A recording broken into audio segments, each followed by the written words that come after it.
Welcome to Arcade Couch, the best place that your fans get your gaming goodness each and every Monday. My name's Dylan Blight, and joining me on the couch this week, Ashley Hobley.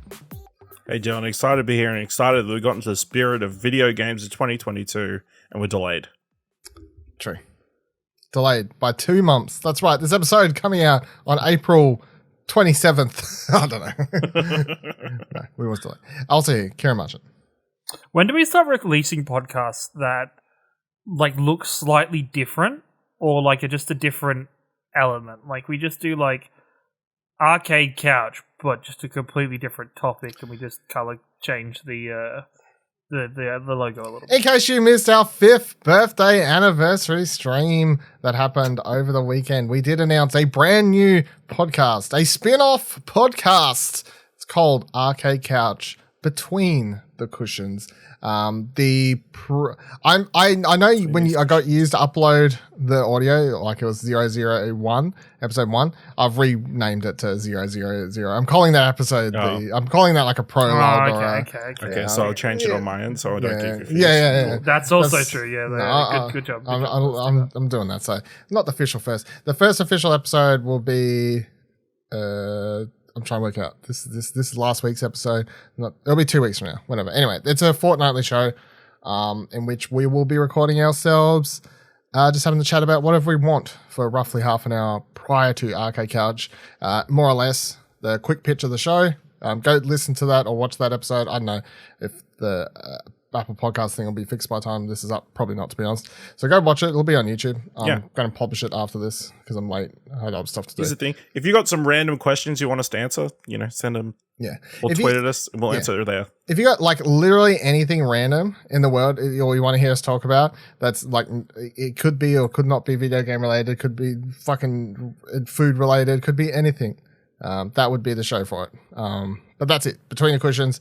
My pitch is it's the show that everyone else makes you subscribe to their Patreon for, and we're giving it to you for free. So you should go give us money on Ko-fi.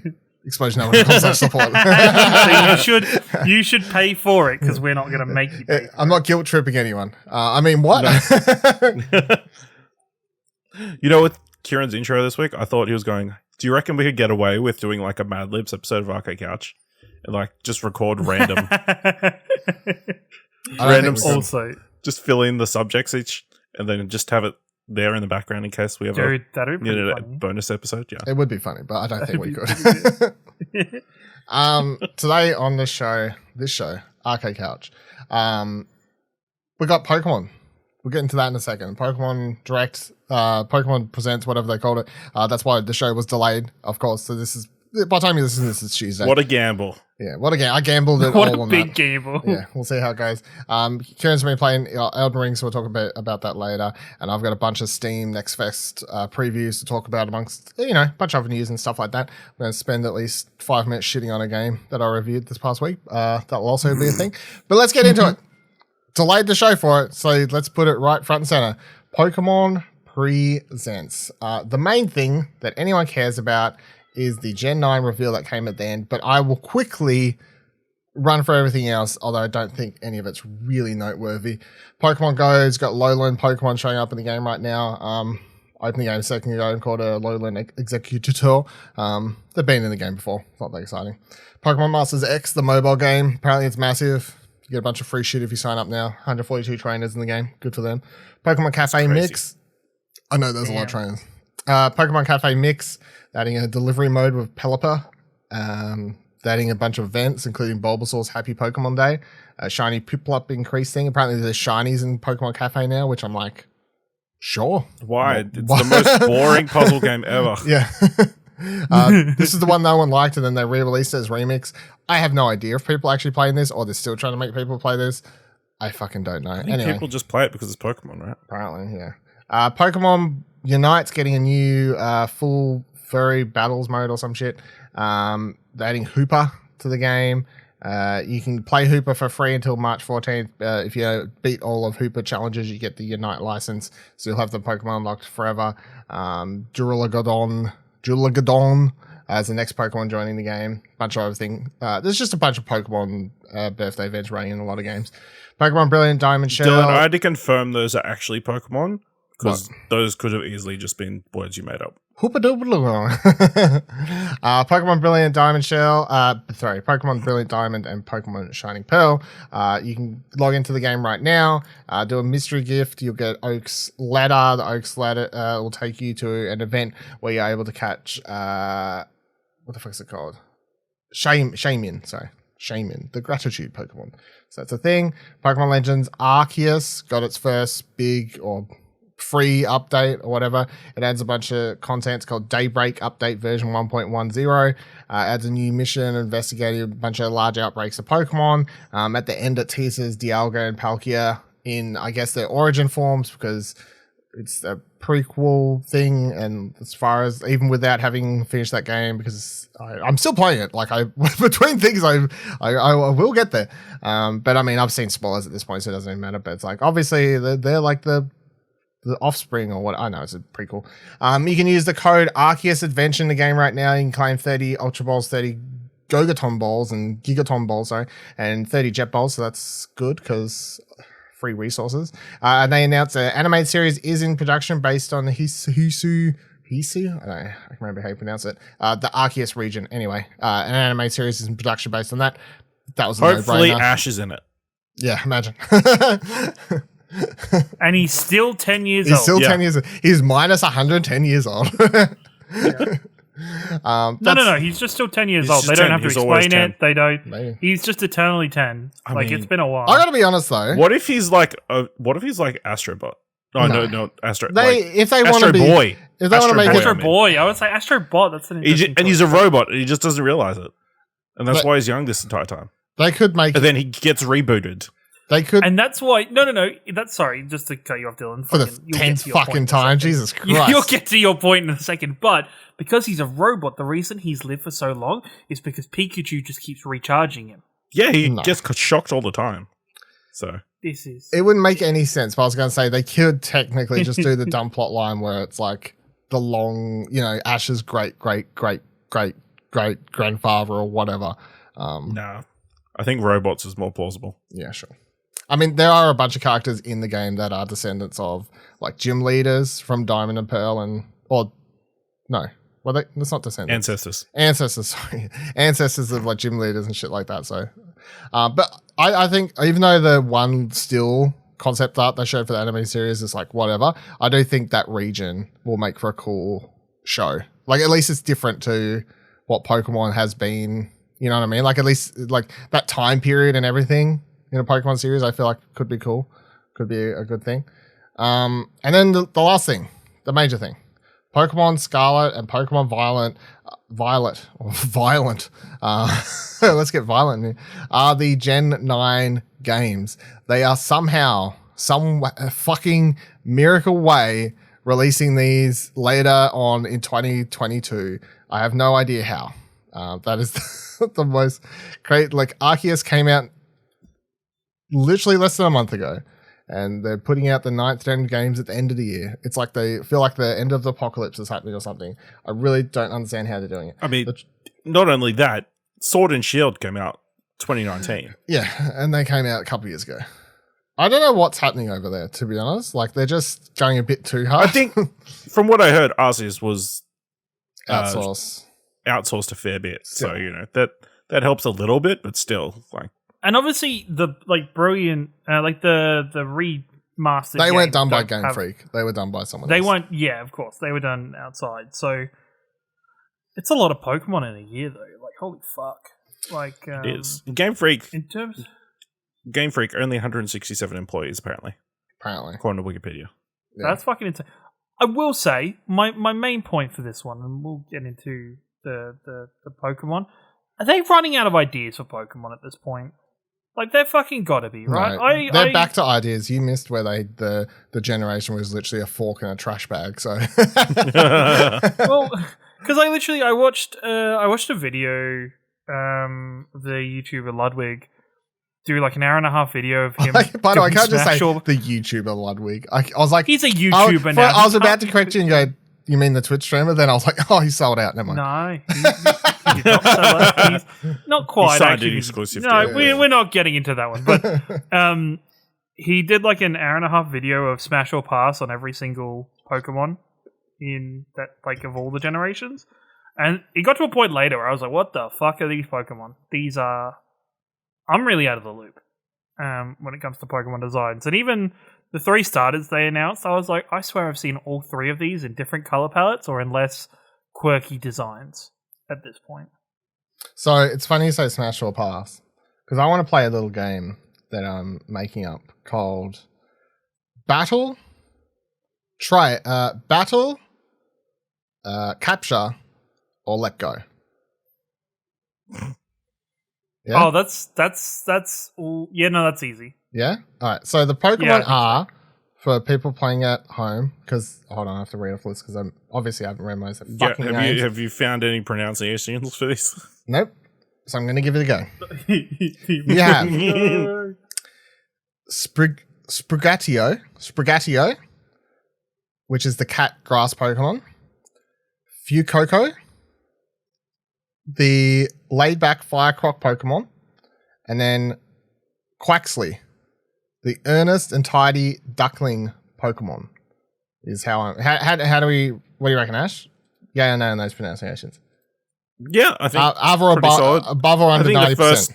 I think Quaxley is right. Yeah. The other two may be a little bit off. I think it's Sprigatito. Sprigatito? Right. I don't feel like tell. I feel like I'm a little bit off, but not enough off that I feel terrible about it. Fuecoco? Is that what you said? Yeah, Fuecoco. No? Yeah. All right, so start with you, Ash. Let's do one by one. Sprigatio? How are we saying it? What did we decide? Wait, so which one's? Sprigatito. Sprigatito is the cat Pokemon. Capture is the one you want to keep forever, right? Is your picking? Is your starter? So think about it this way, right? Which is the one you're taking? Which is the one you want to go to your rival? Which is the one that gets left with the professor? Oh. Okay. So I want capture, battle, leave it, or let it go. I guess whatever. I want to capture Fuecoco.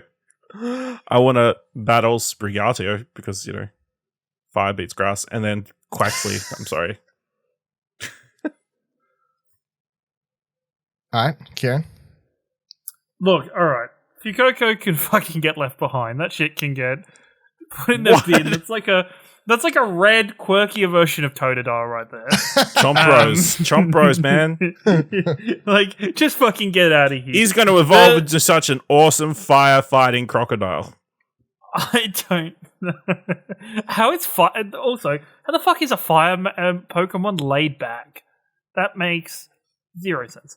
Now, this is the harder decision, right? Because I think both of them are good choices, but I will go to my roots, and I'm going to pick Quaxley as my Pokemon I keep, and Sprigatito is going to be the battler because, water Pokemon boy for life, except for Cyndaquil, who changed my heart, but I don't think I've ever picked a Grass-type starter before.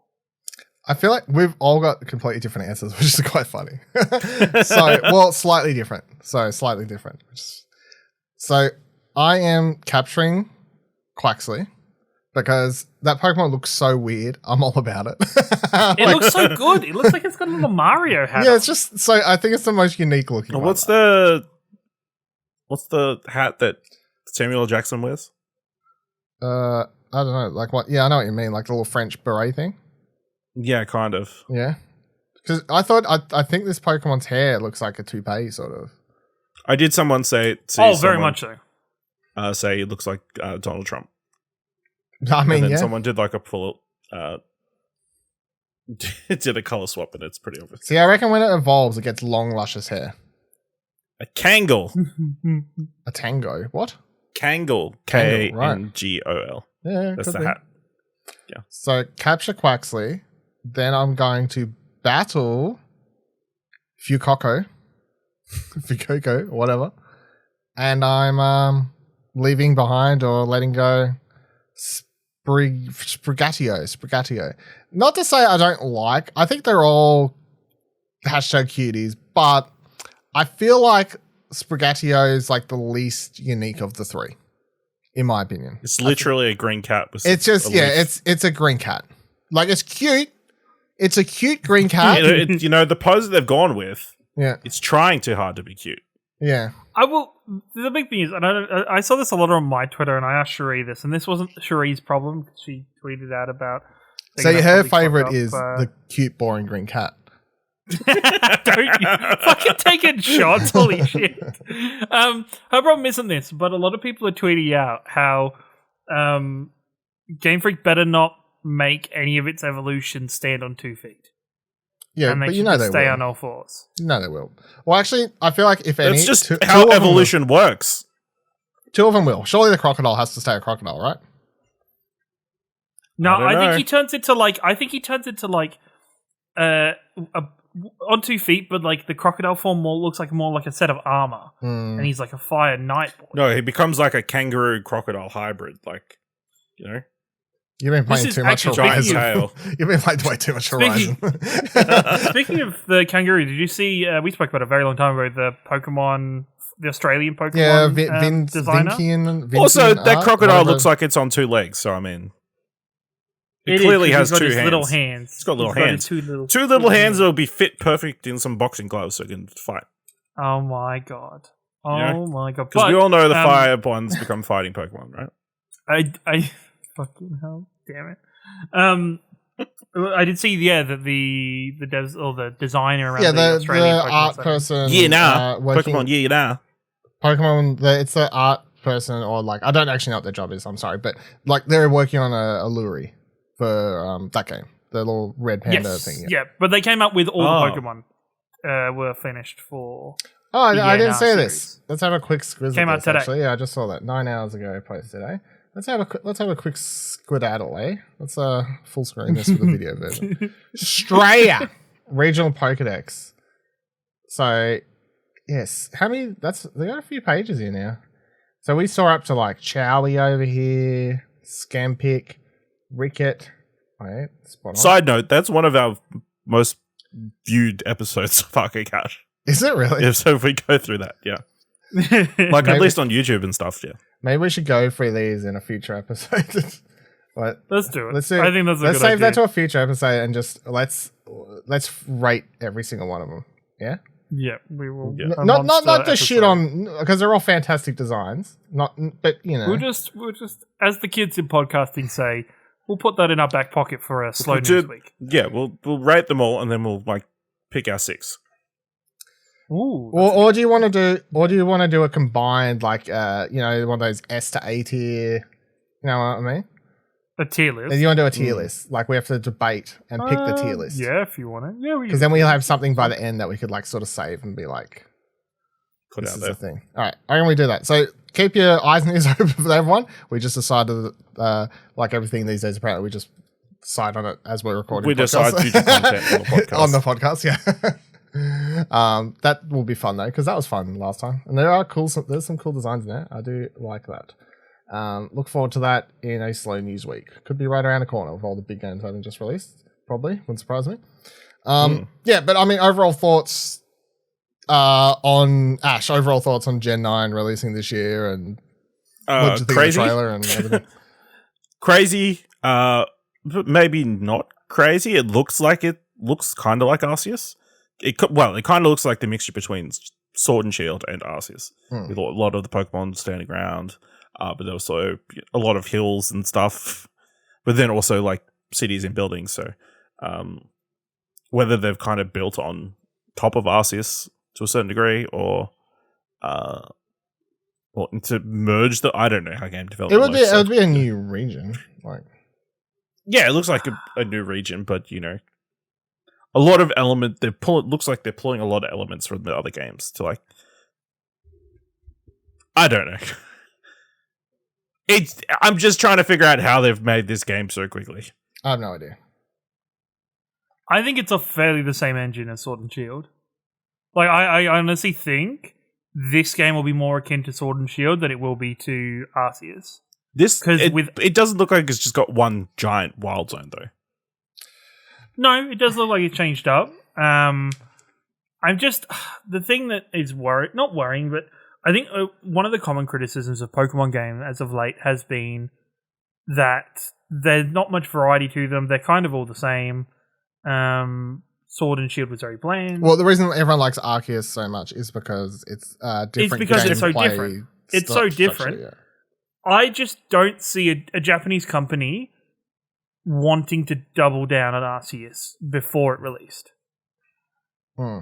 I would think this is a more safer approach that probably has taken some variety out of Arceus, but not everything. I think it's going to be closer to Sword and Shield than Arceus, just because of the development timelines. I think if this comes out like late 2023, we would see a game that is more akin to Arceus, that has more of that kind of ley line gameplay through it, that takes on some of the feedback of the players into account and to change it up a little bit.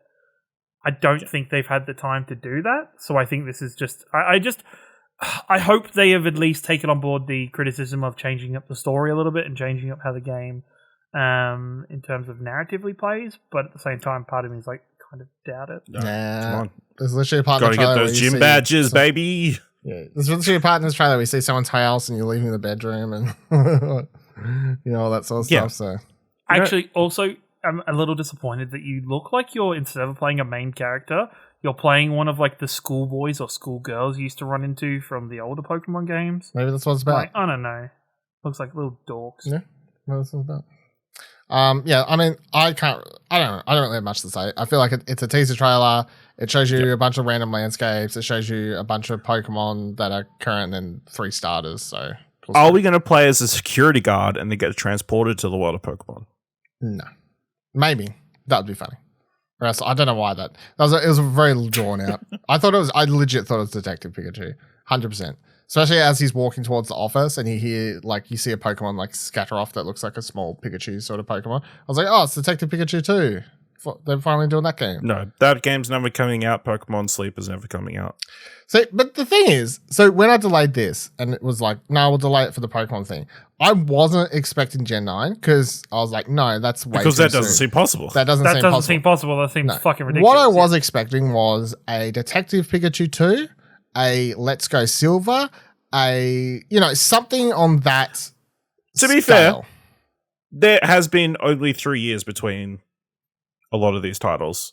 So Sword and Shield came out 2019, Pokemon Sun and Moon came out 2016, Pokemon X and Y came out 2013, Pokemon Black and White came out 2010.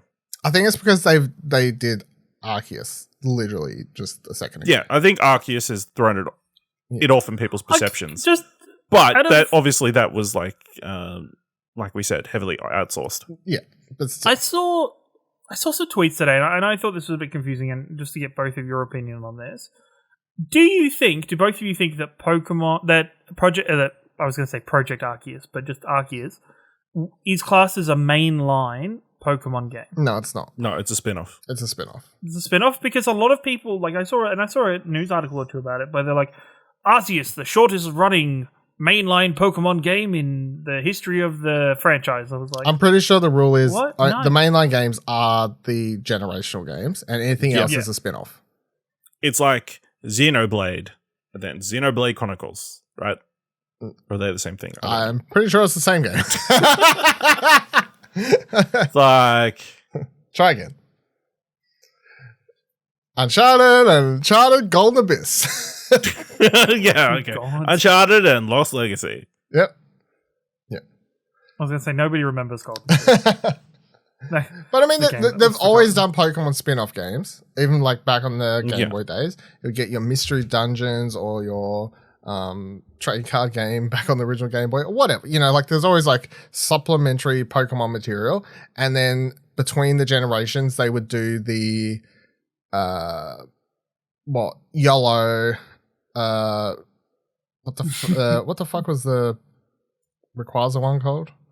Emerald, whatever. All these, like the third one for the 2, which is funny because they haven't done that for Sword and Shield. I don't know if they stopped doing that, or maybe I've just missed the. I just missed the think memo. maybe Sword and I don't think a third one would have sold well for Sword and You know what? It's Pokemon. It would have sold well, but I don't think it would have been acclaimed or. I mean, people don't do it these days like because I guess DLC and all that sort of stuff. So people are like, why would I buy that? They'd already weirdly cut off half the fan base by everybody just bought Sword because the Shield Pokemon looked fucking stupid. So How does yeah, it I don't carry know a if the third sword one- in its mouth? It doesn't even make sense. Ooh, I got a better analogy. Okay, go. Yep. You mean Oh, God. you just spent the last 2 minutes I'm googling like- for a battle analogy. So it's the main line is Shin Megami Tensei, yeah, and this Arceus is Persona. Yeah. Potentially. yes, but also that franchise done a loop now where Persona's the most popular one, and the spin-off become the master. Is that going to be what it is? And most people, if you were to ask majority people, are Persona and Shin Megami the same game, the same franchise, or the same world? Most people would say no. Did you know that Neo is a spin-off? It's like, you know, the game's Neo, so Neo and Neo 2.377 and Neo whatever. Oh, Nier. Nia? Do you mean Nia? What did I say? Nia? Neo. Neo. Oh, sorry, I got Matrix. I thought you meant like the I always have Souls, Keanu. like, I always have Keanu Reeves on my mind. No. Yeah, Nier are spin-off games. Like I think they're Drakengard or something like that. I think like so, something yeah. really random. Hold on, let me look. Nier spin-off. See, all we're saying is Japanese developers have weird spin-off ideas. Yeah. Yeah, but it's funny because they you could always make a list of like game franchises. Game franchises that Drakengard, that's what it's spin off of. The game franchises that got so good, like being spin-offs, that they surpassed their original ones. So it's like Drakengard had 3 games. Drakengard 1, 2, 3. The last one released in 2014. And then Nier, a spin-off of the main series, was released. When was that released? 2010 and 2020. So there's actually another Drakengard after it. But then everyone thinks about now after Nier Automata or whatever it's called, which was like widely, you know, Automata, like widely loved and everything else. No one gives a fuck about Drakengard anymore. It's like the spin-off has surpassed it. No one cared. No one's asking for Drakengard. They're like, it was more Nier. So, yeah, that's it. You could make a list. It's like Dynasty Warriors. You know, everybody loves the Zelda and the Fire Emblem spin-offs. I mean, people still Fire like. Emblem is a spin-off of Dynasty Warriors? Really? No, Fire Emblem, the Fire Emblem versions of. I think he's trying to say that people Oh. like those more than the Dynasty. Right. The original, I was gonna yeah. be like, Yeah. right. I feel like that's a weaker one. Like, I feel like we should move on before Ashley embarrasses herself. Listen, it's like the Pokemon's the mainline FIFA games, and then the special is the World Cup editions or the Euro Look, editions. you know what? I was waiting for you to say it's like the spin-off is FIFA Street, and I would have been down with that. I would have been like, you know That's what? true. That would have actually been a better analogy. Yeah. Yeah, FIFA Street would have been actually. Look, I tried to help you there, mate, but you just bloody well embarrassed yourself right here on fucking live podcast. Live podcasts. I'm gonna edit it out. I'll make sure Dylan edits this out. Yeah. And Dylan not gonna edit this out. What?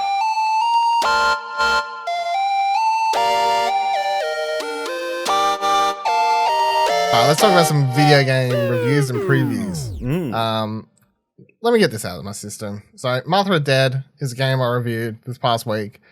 It is and has the sweet, sweet honor of being ExplosionNetwork.com's lowest rated video game of all Ooh. time.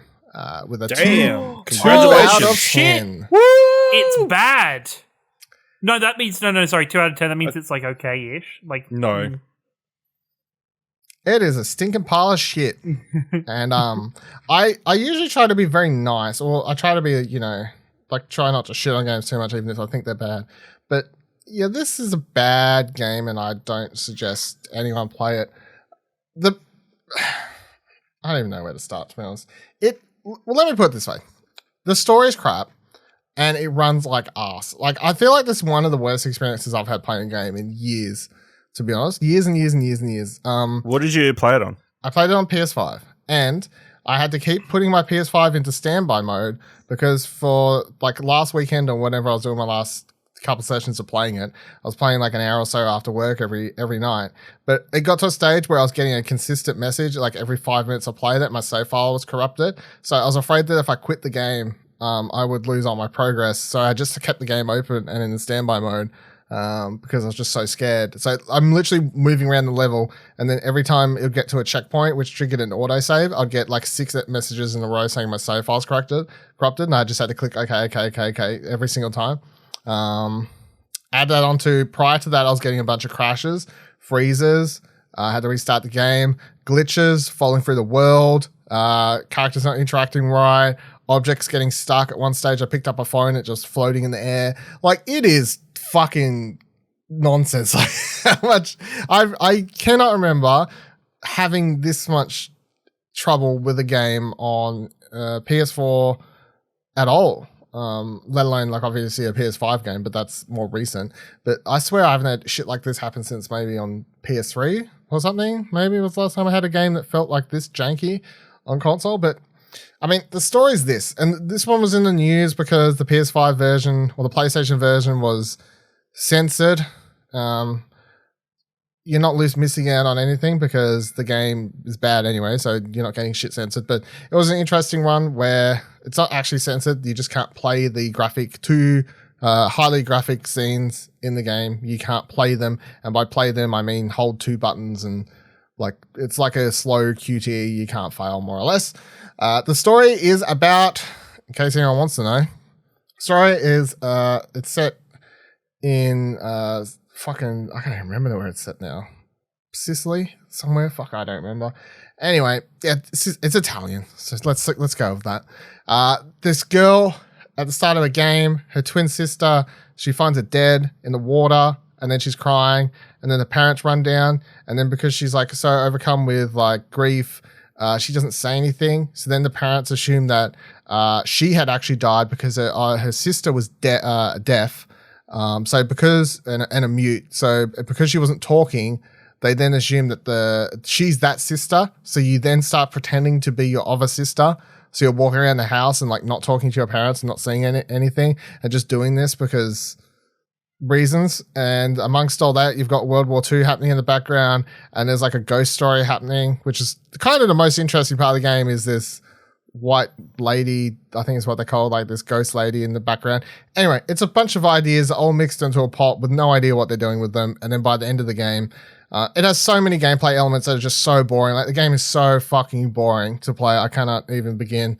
There's like, I played it in Italian because that's how they suggested. They're like, oh, there was a big part of the marketing, but being like, we're like forefronting playing this game in its intended language and all this sort of shit. And I'm like, cool, fine, I'll do it that way. You could switch to English. I switched it over like once quickly and then switch back or whatever just to see. It didn't really help because my main issue was that so many times in the game it cuts this black screen and you just hear the character like monologuing as the text is slowly coming across the screen.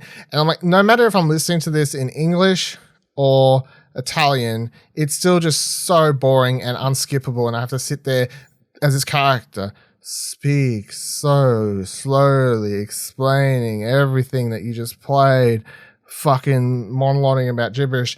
And you go on, and then there's these marionette doll sequences that I hate with every ounce of my body. And the bike riding in this is literally the worst bike riding in any game. I don't know how they fucked it up so hard, but they have someone riding a bike, and if you look left and right to see where their arms are placed, their elbows are pointing to the sky directly somehow. I have no idea how they're working. They're riding it like fucking like this. I don't even know.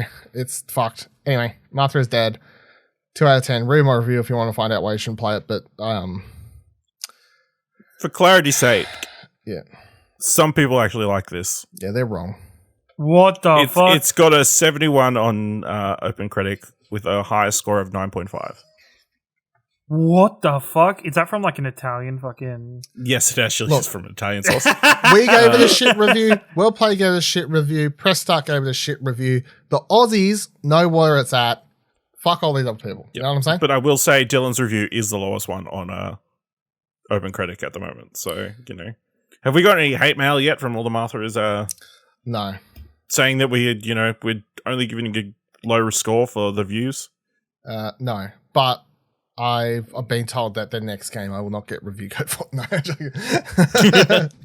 I'm joking. I'm joking. I assume they can take I'm sure they can take criticism. Their last game was quite mixed as well. I like their last game more than this. I mean, I didn't love it. Their last game was a game called Town of Light, which was a similar sort of... Well, no, it wasn't really. It was more linear, exploring like a mental hospital, asylum, whatever you want to call it. It was very stereotypical horror setup, although it wasn't like your spooky sort of stuff. It was more just psychological driven narrative sort of thing, which is like this. They don't make horror games. They may look like horror games, and like this has 2 gruesome scenes in it, but they're not built around jump scares, or there's no jump scares or anything like that you would expect. It is all entirely psychological, so it's fine. Like, how scary is it if you have to pretend you're deaf all the time? Yeah. You can't react to things. What if somebody drops something? You have to pretend. I mean, I've spoiled it on other things, and I don't think it's a spoiler because it's been like talked about. But the first thing that was censored or changed that you can't play in the PlayStation version, and I talked about Ash as I was playing the game of this, which is you have to cut. She has a dream that she cuts off her sister's face and wears it, which is like, it's kind of gross. She cuts her sister's face off, but I was like, you know what? Like at this stage, I'm only an hour or so in, and I wasn't hating the game. I was like, in the context, I understand what they're trying to say. Like she's having a nightmare that she's literally wearing the face of her sister, who she's pretending to be. I could understand what that meant and how that would play into the story. But yeah, the one they do later, just for shock value. I don't fucking too far. But look, they were just trying to recreate how everybody feels currently about Telltale games. Yes, that's the true narrative of this game. 2 other reviews that have been posted. Well, they will be posted hopefully by the time this goes up. I was editing them before, but 2 reviews Will's done. So Shadow Warrior 3, which is out, I don't know, this week. When's it out? I don't actually know, to be honest. I think it's out now, maybe. I don't know. The review's out. The review embargo is Tuesday anyway, or 1 a.m. So by the time I post this, March 1st. So yep, this comes out after March 1st. Ticks over. There you go. Shadow Warrior 3. It's a game. And you can play it on PlayStation now, apparently, for some reason. We'll give it a... Can you, though? Yes. We'll give it a 9 out of 10, saying Lo Wang's return is a joy to play with all the systems combining seamlessly. Movement, weapons, and well-designed arenas are the center marks for this experience, an experience that would be enjoyed best over a day or a weekend. His only complaint was the game was too short. He said it's 6 hours. It kind of flies by, and there's nothing else to do. So he feels a bit let down that the game has all these really great systems. Read his full review, of course, but he talks about how the gunplay that people love for the franchise, like crazy guns and antics and all this sort of stuff, is all here. It's now got wall running in it because every game with wall running automatically gets cooler. It's true. To a fact, it is true. Yeah, right. And I think his review from what I read he's like, it's great. Really enjoyed it. And, I feel like this franchise is one that I've never played it, but I know that people who really like it. And it just really hasn't picked up ever, like, I guess, a mainstream thing. But I think it is because the story and the comedic stuff is a little bit over the top or whatever, not to people's taste. But for the people who do like it, I think from what I understand, the gameplay and the gunplay is always sort of being the great. So that's good. That's 9 out of 10. Read his full review, of course. And then he's also got one up for Expeditions Rome. I'm pretty sure he's been playing this for like over a month at this stage, which is fine because it's a fucking massive game. And we only got sent review code on launch day. And I think when I sent it to him and I knew he wanted it, he's like, should I rush this? I'm like, no. Like, we just got the code on launch day. Take all the fucking time you want. But yeah, so he gave that one an 8 out of 10. Overall, an enjoyable RPG with little bloat, allowing you to progress at your own pace as you quell rebellions across the Roman Empire. So Expeditions Rome is a, what do you call it? Is it a turn-based? Fuck, I should remember. What's the difference? Turn-based RPG? No, like a CRPG? Is that what they're called? What's the genre? Fuck. No, it's a tactical. Tactical RPG? Yeah, it's tactical RPG. There you go. Yeah, so this is the sort of shit that you'd play, isn't it, Ash? No? Yeah, potentially. Yeah, this seems like... I assumed this was like a RTS. No. I can't remember the genre, but no, it's not. So, tactical RPG set during the Roman, as you conquer Rome and travel across seas and to different lands and places. And currently it's quite a big game. It's got a story and choices and characters and deep combat and all that sort of stuff. It looks massive. I feel like for fans of the genre, This, from all I've seen, everyone's been pretty positive about this one, especially if you're into, I guess, Roman history. Roman history. That's especially the correct like word. Roman, Yeah, just checking. yeah, like Roman history memes and stuff that use wrestling anecdotes. Yeah. It's all about it. So check out all 3 of those reviews. weird, My Paul. Martha is Dead review, the Shadow Warrior 3 review, Expeditions Rome review, all the links for those, or explosionhour.com. Now I've got a bunch of previews to run through. So 1, 2, 3, 4. So 5 are from Steam Next Fest, and then Whoa, Dylan. Dude, Going crazy. Whoa! It's- fucking hell. Dylan's Lucky it's a gone- lull during the video game industry. huh? Yeah, Dylan's gone crazy. I think these Steam Next Fest, I like when they do these things. I think they're fun. Like the compared to years ago before they started doing these, and you wouldn't get a chance to check out these games and stuff like that. So like I miss the game demos. I appreciate a good demo. So I'm just going to run through these. I'll try not to spend too much time on some, or else we'll be here all fucking day. But first one, Kao The Kangaroo. So this is a franchise that's being reborn. It was originally on, I think, the Game Boy or Advance, maybe. I don't fucking remember. Something like that. Anyway, I never had it. I had a friend that had it, played it on his. Didn't really. So I had like no nostalgia, like huge nostalgia other than knowing it exists. But I really love this demo. It's like 20 minutes, one level, but it is a classic 3D platformer.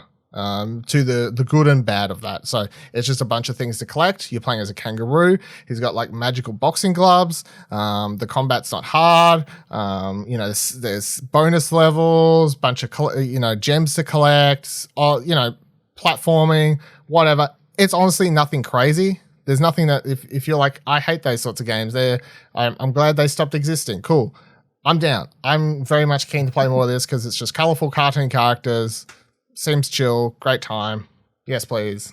I would like to play more. Next one. This was probably this is definitely my favorite Steam Next Fest or demo I played at the time. So this is called Card Shark. And I admit at the start of my preview that when the original press release shot out for this at the end of last year, I read the word Card Shark being published by Devolver Digital. I read the opening of the press release where it said a card something game, and I went, I don't fucking care. Because at this stage, I was like, I'm so sick of card-based games, Like, I just feel like we have so many of them at the moment. Fuck you, Mark Bithell, with Solid Yeah. Conspiracy. Yeah. And, like, I mean, there's just been so many. And not to say, like, there can't be good ones, but I was just sort of like, especially... I don't know, it's just exhausted of them at this point. But I was completely wrong. This game is something completely different. And Are there sharks involved? No. This demo was 90 minutes, and I played it all the way to the finish, and I kind of just wished I could have kept playing. I was having such a good fucking time. So the setup to this one is you're at the start of the game. It's got a fantastic art style, this like water palette sort of art style. Start of the game, you're playing as like a bar, like you're pouring drinks for people, and you meet this dude, and he's like, hey, do you want like to help me out with this job? And by the job, he's literally trying to rip people off playing cards. So quickly teaches you a simple card trick to help him win, which is he's like, I'm going to play this other dude for cards, and then you're going to lean over and pour his drink. And then when you're leaning over pouring wine for him, set during the 18th century or whatever, when you're pouring the wine for him, you're going to peek at his cards, and then you need to rub like the bench down, like wipe away the wine or whatever in a certain direction. And that'll tell me if it's a heart, like his high card, his high hand is a hearts or clubs or what have you. So you got to do that. So the gameplay in this sequence is you like press the left trigger in to lean forward. If you don't pour the wine too fast, or else you don't get time to peek. But if you're pouring too slow, they won't lift the hand. So you got to get in there, get a nice peek, and then you got to remember to do the right hand movement. So that's how the game starts. You do that one job, and then this dude's like, cool, do you want to come to meet the rest of my troop or whatever? He's working under there's a magician and another dude who teaches you a couple tricks, like how to fuck up, the game where you put stuff under like cups and you move them around, like how to cheat at that and make sure they'll never actually get it correct and you'll always win money. So the game is a bunch of mini games, more or less, but inside a narrative adventure. So that's what you're sort of doing. And then after that, you get taught a couple more tricks, and then you have like 3 or 4, I can't remember, locations to go to. And they're all like, oh, this person, we're going to go rip off like Lord so-and-so. This place, we're going to go see Empress so-and-so, and she's got lots of money, and we're going to do this trick on her. And every time it's like a different minigame. One of them lets you pick which minigame you want to do for the night. So that's more of like, hey, which one do you feel more comfortable? Because this one's high stakes. And when you start the game, there's like a permadeath mode, which I assume is if you lose all your money, you're fucked. I just chose normal. I didn't lose all my money, but you can fail. Like if you fail the tricks or you do the mini games too slow, people will realize that you're like trying to fuck with them, and they'll call you out on your bullshit, and you have to sort of run away. So it does get quite intense and hard in some of the latter ones, because by the time I'm finishing the demo, the characters are playing like 2, 3, 4 different types of tricks at once. Like the dude will be playing a card game, and you will be trying to win while also you're doing this secret game, which is in the middle of the game, you're switching the deck with another deck into his hand. So then at the end, he can say, hey, here's a random deck I've got in my hand. If you can guess the top card, you'll get your money back. If not, I'll double it. However, like you've played a trick, so he'll always fuck it up. This sort of thing. So it's an entire game on magic tricks and like card games used, or tricking people on card games. But I was loving it. I was like, this is such a unique idea, and it's not super easy, but it's just, and the narrative, there's actually a story happening in the background where the main character you're working for is actually trying to track information down to like a long lost friend or something happened. So like there's a reason to play. I was invested in the characters to a bit, but yeah, this jumped very quickly to my like sort of most anticipated games this year. I was loving it. We're finally getting a sequel to Now You See Me. Yeah, I mean, to a degree, it's like the prequel. Well, the prequel, yeah, we got a prequel to Now You See Me. Like, I've been waiting for so long for them to do something with that movie. Like, I'm glad to see it's, moved into a video game. Does this interest anyone, or am I just like, because It does, actually. I don't know. Am I just off my face? I mean, you spoke about it so passionately that I have an interest, but yeah, other than that, It's just one of those things. I'm like, I can't be like, hey, if you're fans of X game, you'll like this, because I don't know what the target audience is, but I think it's coming to most things, and I could definitely see this. If it's on Switch, there'll be like a great sort of Switch game or whatever. But obviously, I was just playing on my PC with the Xbox controller. I wouldn't play with hands and mouse. I feel like having the dual analogs sort of helps for a lot of the mini games and stuff like that. Did you just say I wouldn't play with hands and mouse? Yeah, hands and mouse. Keyboard and mouse with the hands. Are you not playing with hands and controller? Nah, thumbs. That's what I'm going to talk about the most, because that was my favorite. That's my suggested. Add that to your Steam list, everyone. Also, seeing as Kieran brought up Now You See Me, I'm going to mention in and of itself on Disney Plus, the character and the host in that does like a bunch of card tricks, and that you should watch that. So Ash's favorite thing is watch this year. So. Yeah. Jesus, Ash, your analogies and like links are off the mark. He is an actual card hustler. Let's hope it's worth checking out. Hope you pick it up during the second half of the game. Then I played this other demo called Tinykin. Tinykin. This is like a weird story where this character like travels through a time machine or something, and then they get stuck. Crazy. They turn back up on Earth, but now they're really small, and there's no one on Earth. There's like a bunch of like insect creatures and stuff like that. So they got to figure out how to get home and save the day or whatever. This is a very chill, fun game to play. So it has like access to one level. You run around. So the art style I really appreciate, because it's a 3D world. So you're like running around in someone's room or lounge room or sort of thing. But the character that you play as and all the Tinykins, which I'll get to in a second, they're all 2D. So it's like 2D objects running around in 3D space. And I think it makes for like a unique art style for the game. So the main thing for this is it's just puzzles and exploration. There's no combat. There's nothing, or at least in the first level, there's nothing that could hurt you or kill you or anything like that. You can't fall from a high space and even die. I don't know if there's checkpoints, fucked if I know. But it's all just puzzles and exploration and just collectathon.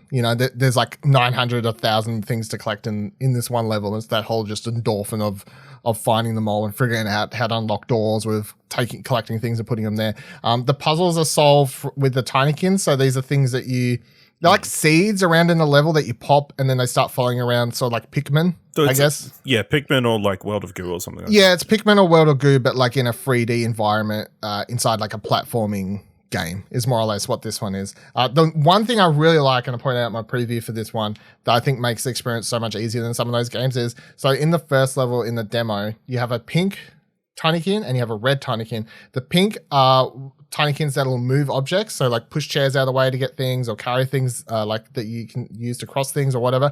And the red ones will explode objects. But to help the gameplay feel faster and just more fluid and more relaxing, you don't need to manually pick which one you're throwing. You can never throw the wrong one or whatever. It's like if you point at something that needs to explode and you just press L2 and then throw, it'll throw the right one. You know, it's just like a simple thing that I really appreciate, that it sort of made the gameplay so much smoother over the whole experience. So I like that one as well. And to be honest, I don't feel like there's only one I'll say in a minute that I didn't dislike, but it was like everything else I've really liked that I played. Then I played this game called Blacktail. So this one's really cool. This is so it's based on Slavic folklore. That's the whole sort of game. You're playing as this girl who her sister, her name's Yaga, and her sister Zora disappears at the start of the game, this opening cutscene.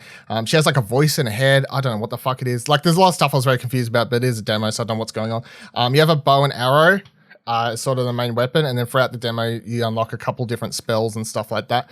But the world is like, it's like talking mushrooms and like other sorts of weird creatures and stuff like that. It has to be honest, looking at screenshots for this, like in the Steam thing as I was downloading it, I was like, this looks like meh. I kind of went into it not liking it, but when you're playing it, the bow and arrow combat feels really good. And then the world and the voice acting in this is surprisingly stellar. Like I feel like that was the number one thing I walked away with was that the writing was super sharp and nothing dragged on too long whenever characters were talking or the cutscenes and stuff. Like it felt really choppy and like in the right kind of way. And the voice acting was really high caliber for something like this, which I personally never heard of this game before. But I really enjoyed playing this one. I played the demo took me like an hour to play through. And I didn't jump off or anything because I wasn't bored or whatever. You got this world to explore. It's sort of open world, I guess, but it doesn't look like the game would be huge looking at the world in this at least.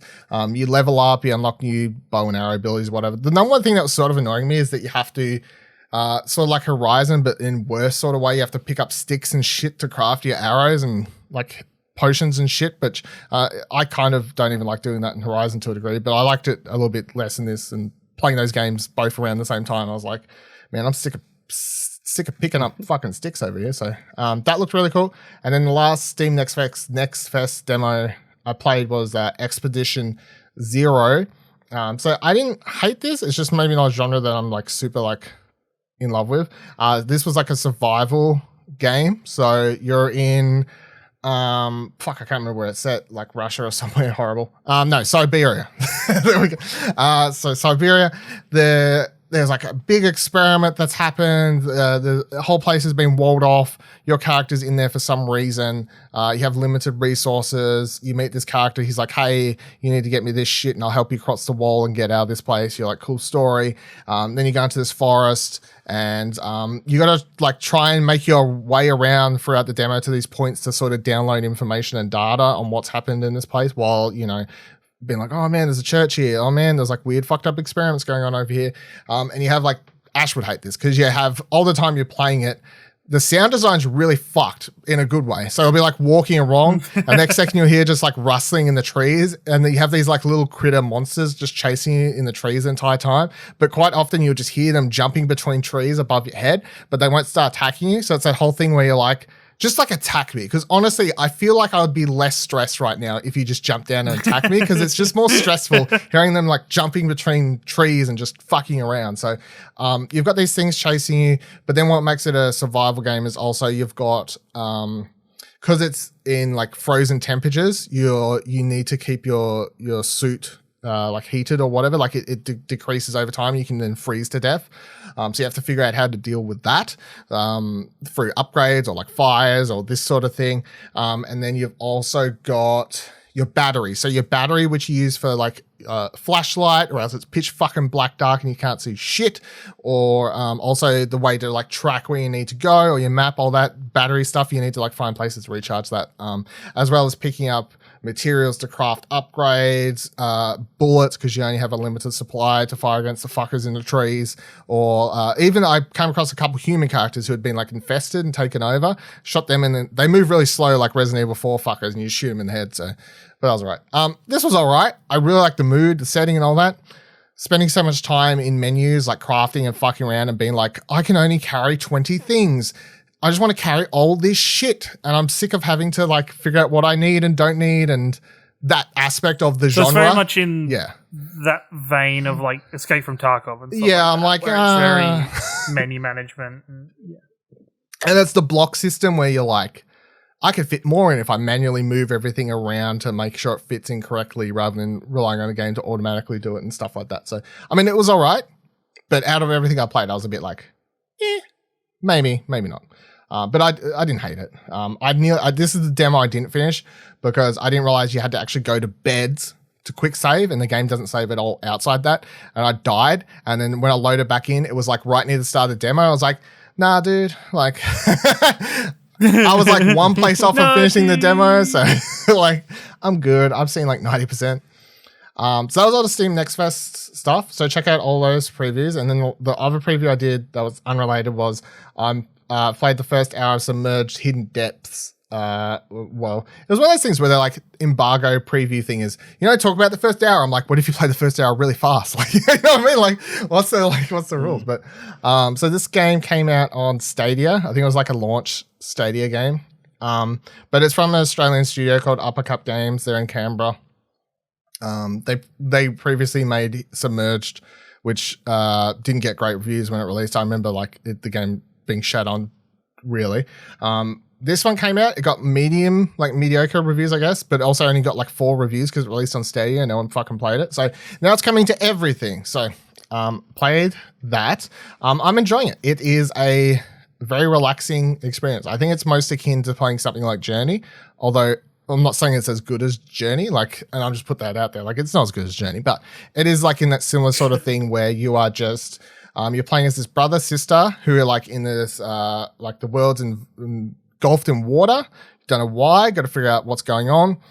It's like sort of open world. You've got a boat. You literally get a telescope. You look around. It marks like places of interest. You drive the boat to land masses, and then you get up there and you more or less do a few bit of platforming, maybe some slight, very easy puzzle solving, collect a bunch of shit. Stuff happens. It's very chill. It's very relaxing. I just sat back. It's just this narrative experience, I guess is the thing to call it. But it looks pretty. Has a good soundtrack. All that sort of stuff. So yeah, I'm keen to play more. I'll have a full review later in March when I think the game comes out mid-March or something like that. So I think I'll have a review, I guess, sometime before then or on that day or whatever else. But yeah, I don't think it's too long either way. But they like talk about the first hour. I'm like, cool. The game seems like it's maybe 5 hours. I don't, what I mean? So, but all of that I've done a big old preview week. So check out all those things in the show notes or exposurenetwork.com, of course. But my pick of all of that is Card Shark. Keep your eye on Card Shark. When we're talking about goatees and Card Shark's in there on the list of best indie games, your boy Dylan called it all the way back here on February 28th when we record this podcast.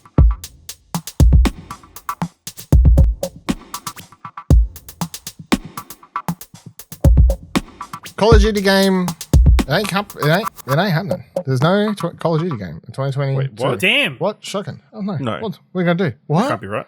What? No. What? What? No. Press Start writes, a new Call of Duty game apparently won't be releasing next year for the first time in 20 years. Bloomberg is reporting Activision has decided to delay Treyarch's 2023 Call of Duty game into 2024, meaning that for the first time in 20 years, an annual Call of Duty game will not release next year. Activision is working on other projects for next year, including a new free-to-play COD title, Warzone 2, as well as major updates to Call of Duty Mobile. We already know that Infinity Ward is developing this year's Call of Duty game, which is a sequel to Modern Warfare 2019. It's no secret that Modern Warfare is probably the most popular COD franchise, and after Vanguard seemingly not doing as well as previous entries, sales-wise, Activision will be banking on this year's gaming's lasting 2 years with a healthy stream of content. It is a story. It was a big shock. I mean, I can't imagine a world without a Call of Duty releasing, but we're living in one right now. I do wonder, though, Kieran, what are your thoughts on this? And do you think this is? I mean, the thing is, I saw people being like, "It's Xbox." That deal hasn't processed yet, so I don't feel like that has anything to do with it. But yeah, no, I don't think so. I think this is like a flow-on effect, the same decision that was made for Assassin's Creed. I think yearly installments are not the way to go, especially now because Call of Duty has Warzone. It already has a platform for multiplayer play that is going to keep and makes a lot of money. And makes a lot of money. I wouldn't be surprised if the Call of Duty multiplayer goes the same way as Halo Infinite. If it just becomes either free-to-play or it just becomes more of a game for service, where it's just an ongoing platform for its multiplayer development. I think it would be a fantastic idea for them to do that. Let multiplayer be ever-flowing, because we all know that is the real reason they released Call of Duty games every year, is because the multiplayer updates every year and the inflow of cash it would bring. If you can already have that as a basis that happens all year round, it doesn't really matter, and you can keep updating it that way, give a studio like Infinity War the time to create a game like the last Modern Warfare game. That, for many, is a fantastic single-player experience and has movie-like qualities and like a quality and caliber of detail that we don't see in Call of Duty games when they're every year. The crazy thing is, that is the last Call of Duty game I heard anybody talk about in terms of a campaign. Modern Warfare. I didn't hear anybody... Modern Warfare, yeah, like the last Modern Warfare, like the reboot of it. Yeah. Like, I've never really heard of World War II. Like, apart from its kind of lead up with the Laura Bailey stuff, I didn't really hear much about the campaign. Or the one before Vanguard was Cold War. Was Cold War as well, which Cold War, again, they tried to do... They tried to have, I guess, the wow effect of having Ronald Reagan appear in it. But... brought him back to life, reanimated him just to perform in that game. Like, it's just... I think this is a really smart decision. I don't think this affects this has anything to do with Xbox. I would say this game, once it comes out, will be on PlayStation. And I think Call of Duty will always be on PlayStation as well. I just think PlayStation will lose all the exclusive content that it previously got and being known as the home of Call of Duty, and that'll just be shifted over to Xbox.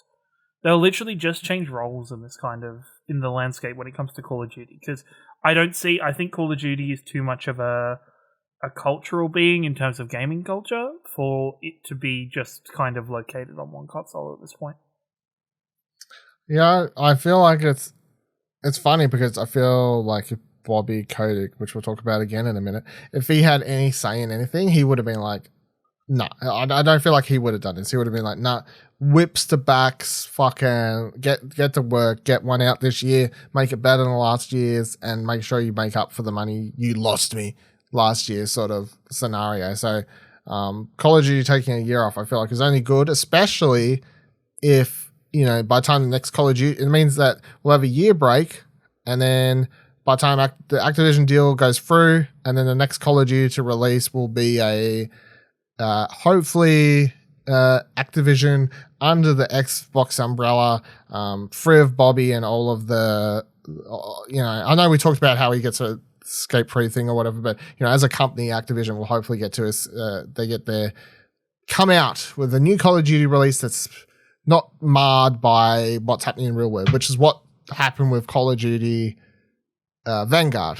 Vanguard released, and people were like, if I Google Activision at the moment, it's just a bunch of stories about, sexual harassment, Bobby Kotick, all these horrible working conditions and stuff like that. So I feel like that was, I don't know if that was completely affected everything, but maybe that was a part of the low sales, at least had something to do with it. But all right, believe it or not, Sydney is getting its own Fortress gaming venue. Right, press start, Shannon. Fortress Melbourne opened right as the pandemic swept the world, but has quickly become a popular gaming venue here in Melbourne, with a tavern plus places to play games, board games, stream, and hang out with like-minded people. It also features a broadcast-quality esports arena within the venue. It seems as though Fortress is set to expand into Sydney, with the company's Twitter account introducing that Fortress Sydney is on the way. We don't know a lot about the Sydney venue and if it'll have the same huge scale that the Melbourne venue does, but it's set to open at 2 Broadway, Chippendale, New South Wales. It's also set to open later this year. I gotta be honest, I saw this and I was like, they're open? I mean, I guess that makes sense because a lot of Melbourne has like opened up and started doing stuff, but I think it's been able to be open. I think as of recent, I think, Victoria is a state that is on the up in terms of our COVID restrictions. As of Friday last week, we can now no masks. We're pretty much back to normal. Like, other than a couple of mask restrictions of just isn't it just like bars and stuff like that? Yeah. Like bars and hospitality and like people working in retail and stuff like that. We still need to wear masks, but everything else, all of the restrictions have really kind of been lessened. So we are definitely at a point, and I believe New South Wales are the same. At the point, I was surprised to hear this was already being announced, considering Fortress Melbourne has only existed during COVID. Yep, we talked about it. It opened like a week before. Yes, we talked about it in the lead up. We were like talking about it. We was like, "Oh, Kieran, you should go down there." And then like they opened, and it was like COVID. COVID, yeah, exactly. And so we are, now at a point where it could potentially start to bring it. Obviously, it has seen that there is potential for growth in not only in Melbourne but in Sydney as well, which is, I think, a positive for esports and gaming in that same line. That I think is a positive. It's just an interesting and a very bold move business-wise to do, in my opinion. So quickly after kind of everything starts opening up again. Yeah, I mean, I was worried for them with what happened. I was like, man, I feel so bad for you because you put like all that money or whatever into opening this place, and now COVID shut down. Like, I just assumed that it was going to be one of those horror stories of them having to close up shop and go away, and we never would have known what have been. And they're like, apparently everything's okay, and they're opening another one. So, I mean, cool, I guess. I'm just very confused, but cool. You know what I mean? Like, yeah, it's weird. Any thoughts, Ash? I mean, yeah, obviously it seems very quick, but, sometimes you just need to go big, to succeed, Go big, just double down. Double down. Or for all we know, like, the right space opened up, and it's like, because obviously they needed it. It's a pretty big space. It's like a couple of stories. It's massive, and like a very big area of, square footage or whatever. Might even go so there to find year. an actual... Yeah, we might actually be able to go there at PAX this year. Fingers crossed. Assuming PAX happens and some other force of nature doesn't stop us. But yeah, for them to find a space like that in Sydney, unless it's going to be a bit different or smaller and that kind of thing, I think for the most part, it's probably, they're like, man, we need to put a gamer bar in Sydney so people are going to take selfies in the bathrooms, right? Exactly, that's what you do. You fucking stealing my joke from fucking What the Dub the other night, you motherfucker. But yes, you paint a nice mural in your bathroom and people will come. Just put some and nice take lighting. pictures in front of Yeah. it. Lots of neon lights. Yeah. Do we go do? Let's come back to Bobby Kotick. Kotaku writes, Gaming Awards show host gets on stage, says, fuck Bobby Kotick. So, Is this a non-news story? What do you mean?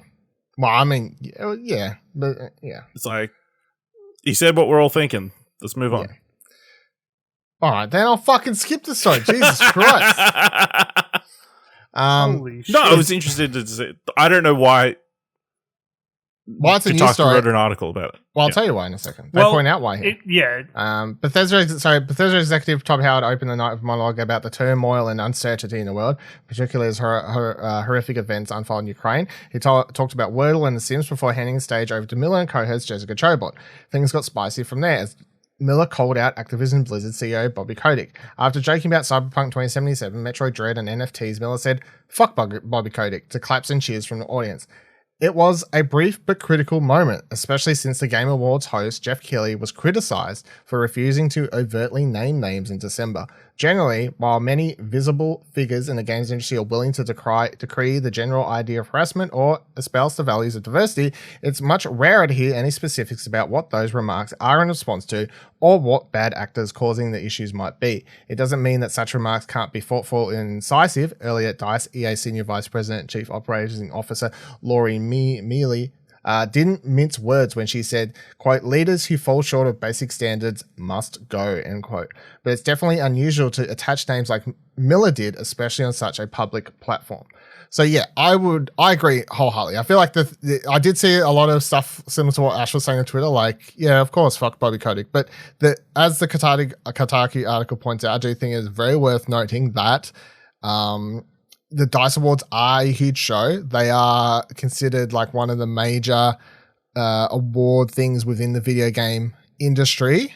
The fact that people like Jeff Keighley and a bunch of other people very carefully pick their words and never want to specifically say people's names has always been sort of a point of discussion. We've talked about it. So it was nice, and maybe it feels like obviously we all listen to or kind of funny and like, what Greg Miller fans or whatever to different degrees, but it's like, I definitely was good on you, Greg, because someone had to like, and it's like almost childish to just be like, fuck. I saw people be like, this is childish to be like, fuck Bobby Kotick. But I was like, nah, like just saying what everyone wants to hear. No. Fuck Bobby Kotick. You're right. 2022, the year of being childish.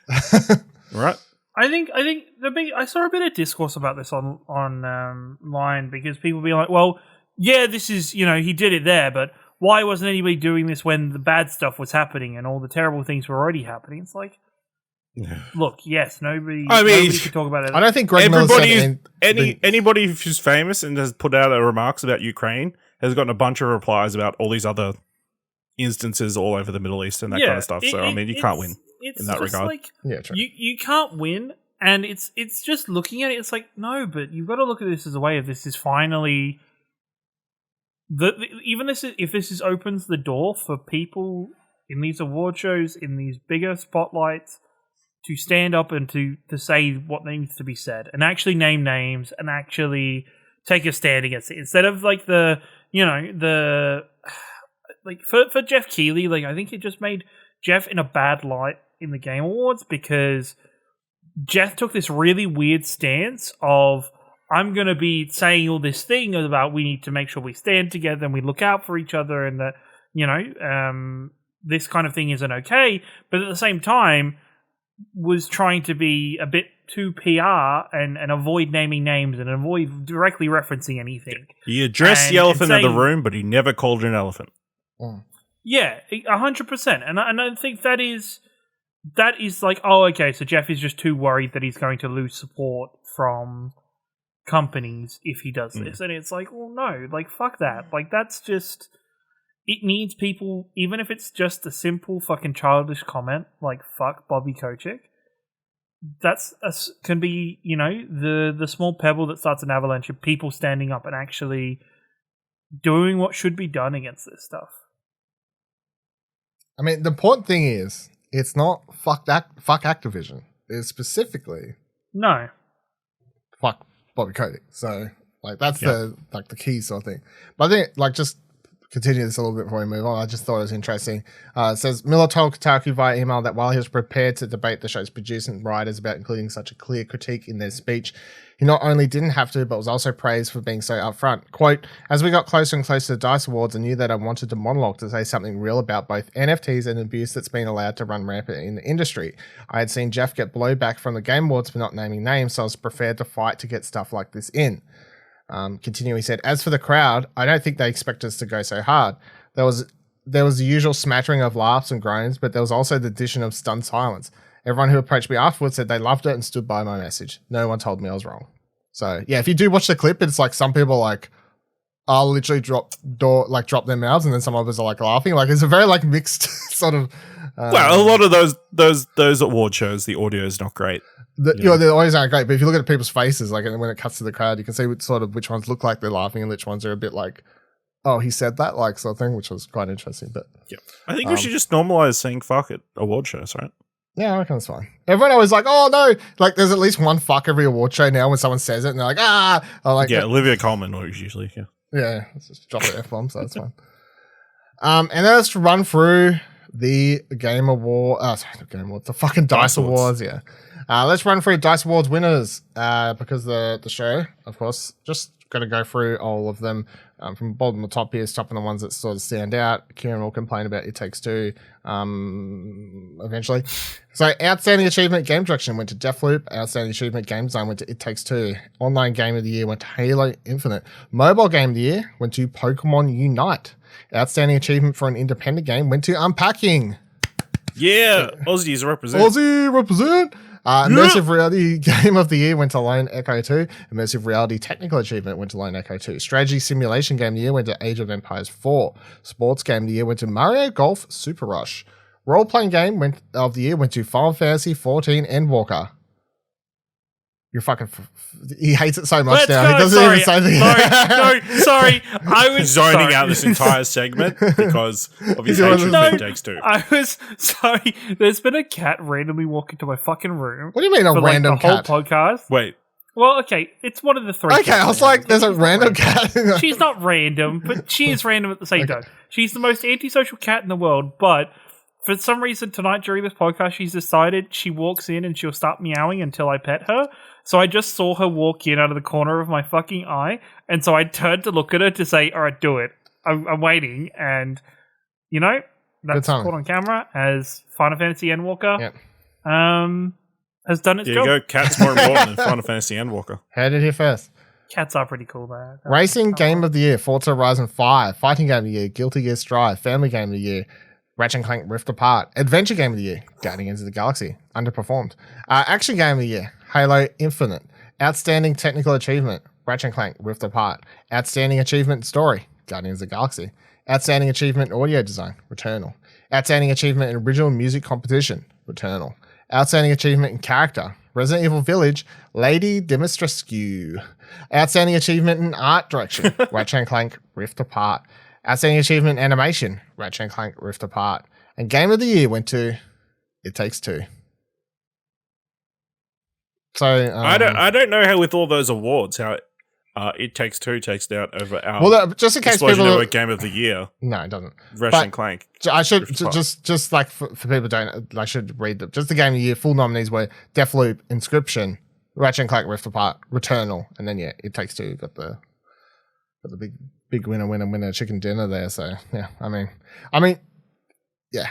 I don't dislike it as much as Kieran, obviously. I don't think it's Game of the Year award winning, but a lot of people do, Kieran. I'm sorry. It actually is Game of the Award winning. So as much as you think it isn't, it factually at the Game Awards and the Dice Awards. Just wait till the BAFTAs come round. Yeah. You'll sweep there. Yeah, or the Game Developer Awards. Yeah, GDC. Yeah, I wonder if it'll win GDC. Don't know. They're the interesting one because they're only voted by like actual game developers. So, I mean, can't argue with them. So they're right. All right, talk about what we've been playing. I've only played a bunch of shit you've already heard me talk about. So let's just talk about what everyone else has been playing. Mainly, Elden Ring. Let's talk a little bit about Elden Ring. So before I get Kieran's thoughts, because he's given a little bit of time, quick news story to set it up. Elden Ring is currently one of the best reviewed games in modern history. Writes IGN even. Elden Ring has been one of the gaming community's most anticipated games for years, and its review scores appear to be living up to the hype. Right now, Elden Ring is one of the highest scoring games on Metacritic and OpenCritic. The two websites compile scores from various outlets, giving an average score that is usually a pretty good indicator of the general critical consensus on the game. Over on Metacritic, the PlayStation 5 version of Elden Ring has a score of 97. tied with the likes of The Legend of Zelda Breath of the Wild, Grand Theft Auto 5, Metroid Prime, and more. Only 4 games have ever scored a 98. They are The Legend of Zelda Ocarina of The Legend of Zelda Ocarina of Time stands alone at 99. And on OpenCritic, Elden Ring is currently tied with Super Mario Odyssey for the highest rating on the website at a 97. Kieran, Elden Ring, one of the greatest review games of all time, modern history. Do you reckon it's how's that living up for you? How's your Elden Ring experience going? I actually think it's pretty damn good. I think it's pretty. I don't think I can say yes, I agree, or yes, I'm 100% because I've barely scratched the surface of this game. I think I've only really just left the first opening area. How many hours in? But I would probably say close to 10 because I spent a decent portion of it. It's just the fact that I've been exploring. Well, yeah, exactly. Yeah, that's the thing where people seeing people like, yeah, I just finished it. I'm like, oh, fucking, I just beat the first proper boss. Wait, people who didn't get the game before have beaten it? Yeah. Guys, don't crunch over the week. Don't crunch your games. don't rush. But no, I think it is in many ways a real breath of fresh air when I compare it to Horizon, which is kind of the other open world game I've been playing as of recent. I was saying Saturday night during our stream and during Between the Cushions that like Horizon's map gives me anxiety, and actually kind of in some occasions I've turned the game off because of that anxiety, where it's like I see so much stuff on the map to do, my brain just kind of overloads and I don't know where to start, or I find it really hard just to be like, okay, I'm just going to focus on the main story because I feel like I'm missing. You seen Horizon? Yeah, Horizon. Yeah. One of the interesting things is like Elden Ring. It was brought up in its build up is like there is no quest log to Elden Ring, much like many Soulsborne games, and there is the map is very minimal in terms of icons. The map is beautiful to look at and very well drawn, and you can actually see on the map where locations would be and actually have an idea of something might be there. But the world is there for you to explore and you to discover what's going on. I've never played in depth or properly played a Soulsborne game before. I've dabbled. You tried to play the first level of Bloodborne, and I watched you painfully not get even out of the first area. I was bad. Yeah. And so jumping into this one, I was prepared to die a lot. And there has been some deaths, and there has been a decent amount. I think one of the really nice things about this game being open world, and the aspect that I don't think is really as available in other Dark Souls or Bloodborne, is that as soon as I find a bit that I'm struggling with, or I'm just like a bit frustrated with, I can just fuck off and go in a different direction. I can just teleport to a different... Like, actually, nicest shit that From Software is just free fast travel. Like, you can just fast travel from wherever you are. You don't have to get to a shrine. You don't have to go anywhere. You just open your map, click the location of grace that you want to go to. To be fair, that's like most games. That's only just comparing it to Horizon, which doesn't let you do that. No. But I'm saying... But I mean, like, a lot of... Either have a cost included in it, or have a place you have to go to, or something. A fair amount. Like, or... Okay, or you have to visit an NPC or something. All I'm saying is it's just open up and click and you go. And I think it's a really nice aspect of it. I have just defeated the first boss. I have this real weird thing about how I defeated the first boss, because I was not struggling, but I was learning and stuff. And then on a run, I decided, I'm going to try out these spirit things that you get, because you get a little bell and you can summon spirits. So I had a pack of wolves with me. And I progressed a lot further because the boss had other things to hit other than me. And then as you go up to the start of a lot of these bosses, there's these little gold runes on the floor. If you hit those, there's an NPC. And the NPC will come with you. So I walked into that boss. The first time I walked into that boss room with the gold NPC and the wolves, I beat the boss. And part of me was like, it doesn't feel like it's very... like. Personally, I'm like, I don't really feel like I earned that. I feel like I got the easier version of it. But as a whole, I think that's something I just need to get over and keep playing the game. Otherwise, I'm just going to get stuck on something and give up. I find the exploration really fun. I find learning routes and learning different methods of combat really interesting. And like there's a lot of character to this game in terms of things like, well, actually, actual NPCs that are not as cryptic or as bland or as kind of a little bit off the wall. There are just people that your character can talk to and interact with. It does that thing that I liked about Hades, that even if you felt like you weren't progressing, there would be little things that happened every now and then to feel like there's some kind of gameplay or campaign progression happening for you. Whether that's like the first time you meet a character who appears at your fireside when you stop at a fire, or I think there was another one where I got teleported to like the hub area. I think this game is full of lots of things to do. Like, I think a lot of people have seen the I guess it's the main first mini boss is called the Tree Sentinel. He's a giant knight on a horse. I really love the fact that you can just look at him and go, nah, fuck that, when it's because he's right outside the starting area, and just walk away and do something else. You can try and tackle him on foot, or once you get your horse, which is not too long into the game, you can try and learn how to fight on horseback. I like that it gives you a lot of choice. You know, I think yesterday while I was playing, I walked up to a bunch of enemies that were surrounding a fire pit of somebody they were burning at the stake. The stake went up in flames and a giant fucking dragon flew down in the middle of the world and just started killing them. And I went, and a boss bar came up, and I just got out of there. I just ran away on my horse. Probably for the best. I went, no, not today. Or ever. I'll do that some other time. Yeah, that's a normal human reaction. I had a lot of fun.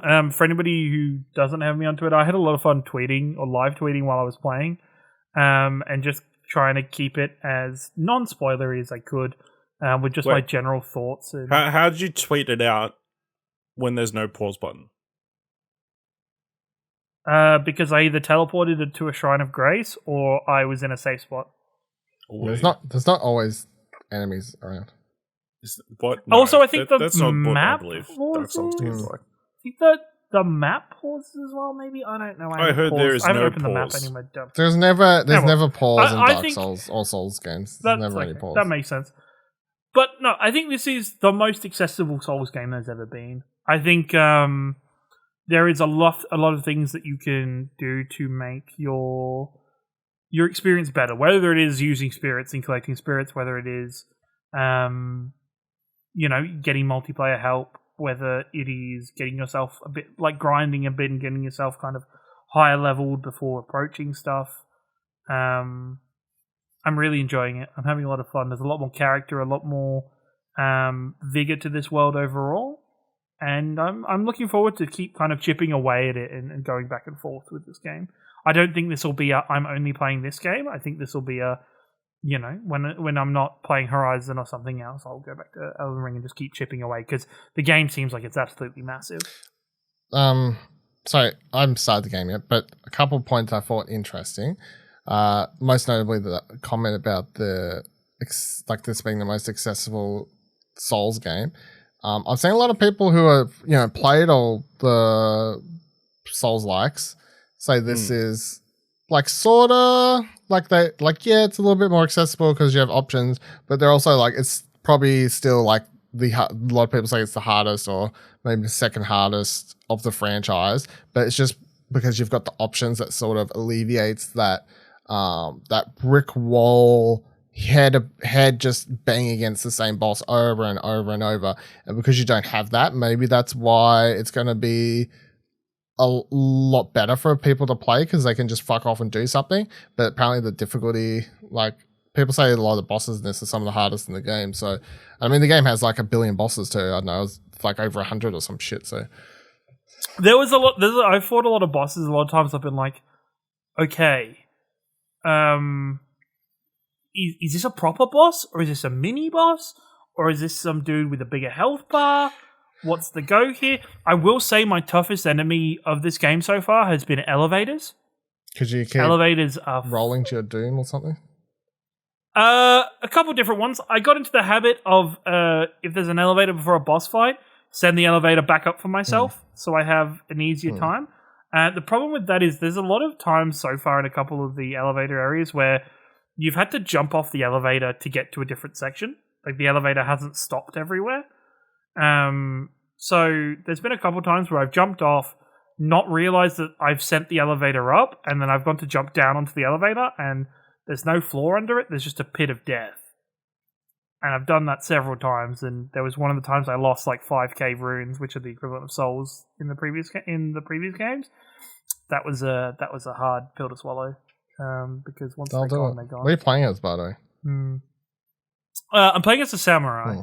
I did a bit of research. I do advise do some research before you start, especially if it's your first time playing, because I thought samurai is very well rounded. I get kind of a good combination of using my bow and arrow to kind of thin ranks out, and then the samurai sword's really cool. It's got a mechanic called bleeding that once you hit a character enough, it'll fill up a bleeding bar.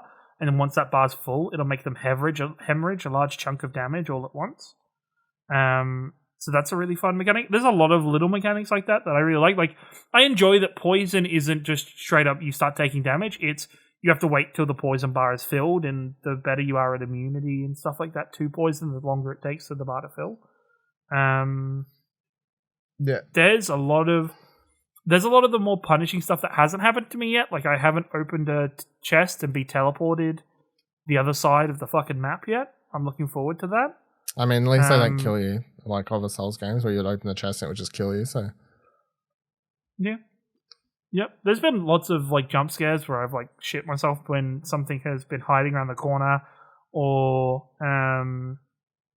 there was one where a guy just randomly came up and backstabbed me. I was like, you fucking bitch, what the fuck? That's my thing. I backstab everybody. But no, I'm having a lot of fun. I will admit to one sin where there was one guy in a very small room. He was a big armored dude that I was like having a real bad time killing. And then the final time I rolled out of the room and he got stuck on the door. And I just killed him while he was stuck on the door. Fine by me. Like cheesing enemies wherever you can, 100%. Not even that's a everyone does that playing these games. I can guarantee everyone does that playing this. Excellent. That's part of the experience. Because he was a jerk. The only thing that he's not frustrating me, but something I'm having to get my head around, is weapon switching is a little bit frustrating for me, because to use my katana's main abilities, I have to go two-handed. How do you switch? Is it like on the D-pad, or did they change it? No. Oh, no, because... Well, kind of on the D-pad, but... So the D-pad has my two weapons if I have both my bow in one hand and my sword in the other. I'm playing on Xbox, so if you have to hold the Y button or triangle on the PlayStation, and then to make it go two-handed on my sword, I have to hit right bumper.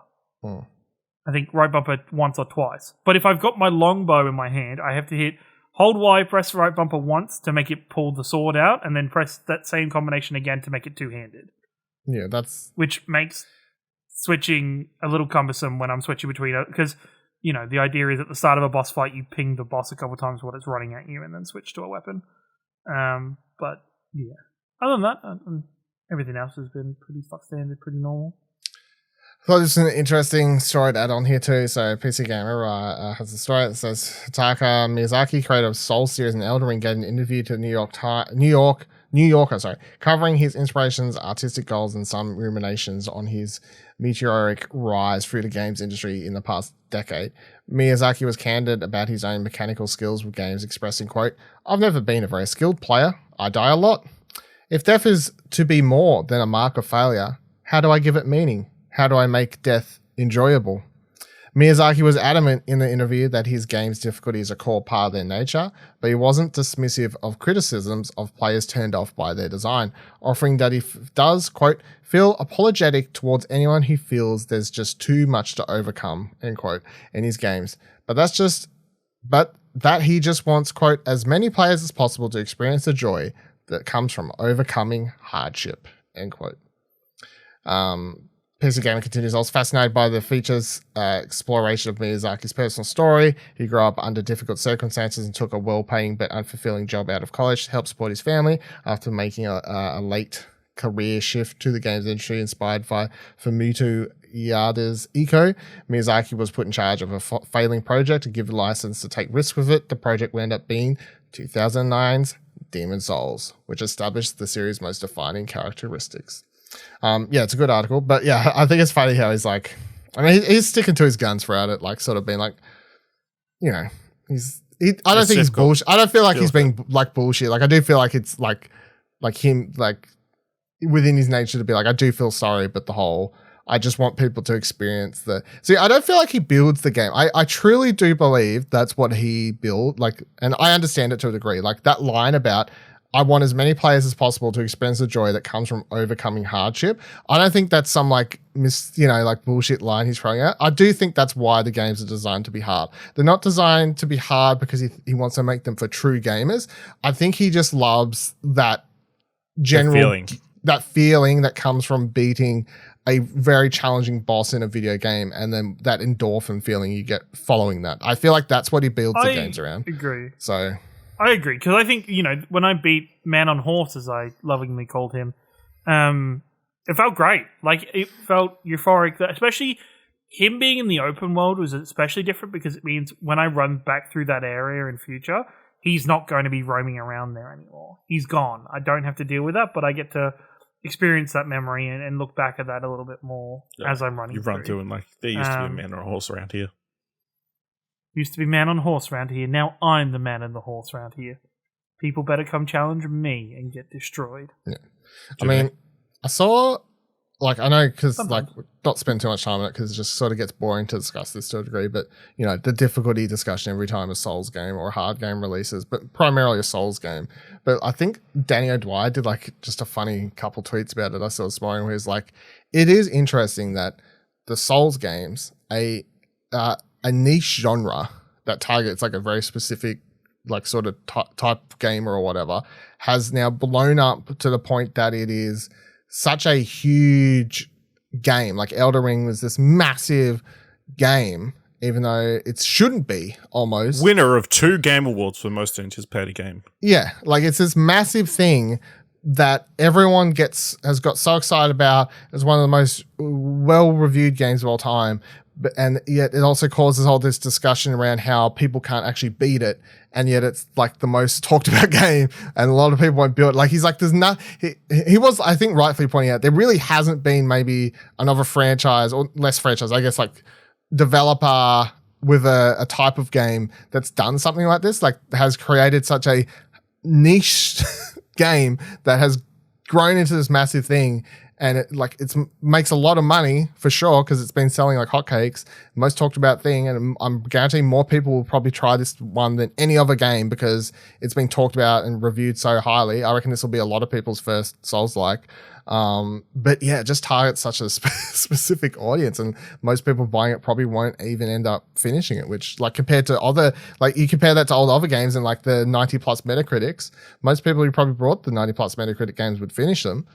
I would say this would probably be the lowest percentage finished of a 90+ Metacritic game, which is just, it's quite interesting. But I think this is a cultural phenomenon. To a degree, yeah. I would say so, yeah. This is going to be one of those flagpole games that marks either a generation or marks a period of time where no matter what, majority of gamers are going to be talking about this game or know of this game or have either been watching people on Twitch play this game or playing it for themselves or, reading and learning more about it. And I think that's something that's really cool, and it brings people together in a really shitty time of, there's a lot of shit things going on in the world right now. So I think it's nice that there is something like being frustrated over dying endlessly to a boss in Elden Ring that is bringing people together at a time like this.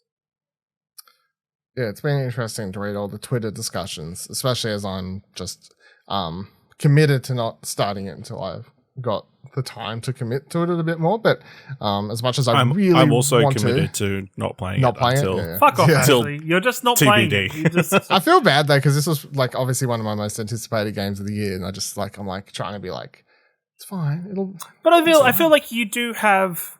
I think you're in the nicer position where yes, it's not nice for our organization or our website that we're probably not going to have a review up for it for a little while. I won't do a review, so I mean.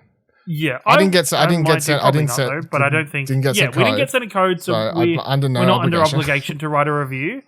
I feel bad for those people. Not feel bad, but there was a lot of people that came out because they only got early access codes for this game a week. Most reviewers got it a week and a half. It seems to be the longest time people had it. So maybe a couple weeks before it. Yeah. And this is at least a 70 to 80 hour game, if not more. If not more, and you've got so many. There's so many people who had to rush it. They had to be stressed about it. They probably got to a nice point where, as a company, they decided, "Oh, we're not going to make embargo. We're just going to go with what we've got." But yeah, at least you get to sit down and play a game you're excited for at some point. And I hope you do find a week at some point where you're like, I can dedicate my month. You can I dedicate my gaming time to playing Elden Ring. Even if it's you make it a 2-hour stream where you're like, I'm going to play Elden Ring and this is probably the only time I'm going to get to play Elden Ring. If you want to justify it in your mind as to why you're playing this game. Yeah, exactly. I mean, I'm looking forward to it. I got to be honest, I don't love the amount of time people have been saying it takes. I'm not a big fan of that. I'm hoping that maybe it comes out that 80 plus hour runtime or playtime has been because a lot of the reviewers spend a lot of time fucking around on mini bosses and stuff they don't need to or something. But now you've got all these guides that have come out. I think maybe that'll help. Yeah. No, that's the thing, right? I think if you had a roadmap that for you and your time said, "Hey, go here, go here, go here, go here. This is your path to what you need to do." Yeah. But I mean, I would love to platinum the game if it's at all a possibility. But also, Bloodborne plat probably took me 50 to 60 hours. Demon Souls plat took me, I think, maybe 40 hours. You know what I mean? None of these games, I've platinum games in less time than it apparently takes to finish this one, let alone platinum it. That's very long for a game like this, is how I feel. I feel like these hard, grueling games, I much prefer them to be shorter because, you get the end in sight. Funny that. It's just, I think the thing about this game that is both the beauty of this game and maybe the not downfall, but maybe a drawback for people who want that experience is the exploration of this game. Exploration is supposed to be very organic. It's supposed to be, I have found a cave, I'm going to go explore this cave. Or I found this little nook, it's led me on this whole other adventure, and I'm now on this mini boss that I'm gonna keep chipping away at and killing and fighting until I can kill it. I think there is, because of the lack of icons on the map, the lack of script of straight up quests, the game is yours to do with it as you please and to explore it as you want to explore it. You could very easily just mainline a traditional Dark Souls game, get to the next story boss, and just keep smashing your head into that wall until you beat it. There is definitely you could play the game like that. I don't think the game forces you to go and do all that exploration. It's just where the time probably blows out, and where my time went is a lot of exploration, a lot of learning what's going on, roaming around, see a bush that's "Oi, you there, stop and talk to me," and they're "What the fuck is the bush?" There's just lots of little moments that I think definitely changed the way we play the game in terms of a Dark Souls game. Yeah, well, I mean, the thing that everyone's raving about is the open world design paired with the combat and general boss design, I guess, of everyone loves about Soulsborne's. So, but it's the open world design that I feel like everyone that I see is raving as the, everyone comparing it to Breath of the Wild in terms of, I guess, doing something, pushing the open world design forward.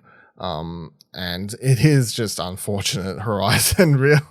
All right. I don't know if you want to comment, how it feels a little bit more. How are you feeling about Horizon in general at the moment?